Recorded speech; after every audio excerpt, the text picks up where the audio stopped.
நான் பாருங்க, நம்ம விரலை வச்சு நம்ம கண்ணையை குத்துறதுன்னு கேள்விப்பட்டிருக்கிறீங்களா? அதுதான் இப்ப நடந்துட்டு இருக்கு. அதுதான் இப்ப நாமளும் செஞ்சுட்டு இருக்கிறோம். இது இந்த காசு வாங்கிட்டு ஓட்டு போடுறது.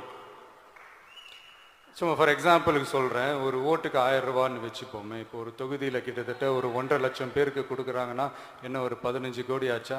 ஒருத்தர் வந்து ஒரு 15 கோடி செலவு பண்றாருன்னா அவர் அதுக்கு முன்னாடி எவ்வளவு சம்பாதிச்சிருக்கணும்? சும்மா யோசிச்சு பாருங்க. Just common sense. இதெல்லாம் வந்து உங்க எஜுகேஷன் சிஸ்டம்ல இதெல்லாம் ஸ்டூடெண்ட்ஸுக்கு கற்றுக் கொடுக்கணும்னு நான் ஆசைப்படுறேங்க. ஒன்றும் இல்லை, தமிழ்நாடு முழுக்க இருக்கிற ஒவ்வொரு மாணவ மாணவிகளும் அவங்கவுங்க பேரண்ட்ஸ் கிட்ட போய் அப்பா அம்மா இனிமே காசு வாங்கிட்டு ஓட்டு போடாதீங்கன்னு சொல்லி பாருங்களேன். சும்மா ட்ரை பண்ணி பாருங்க. ட்ரை தானே இது. நீங்க இப்போ சொன்னீங்கன்னா அது கண்டிப்பாக நடக்குங்க. எனக்கு அந்த நம்பிக்கை இருக்கு. நீங்க தான் அடுத்த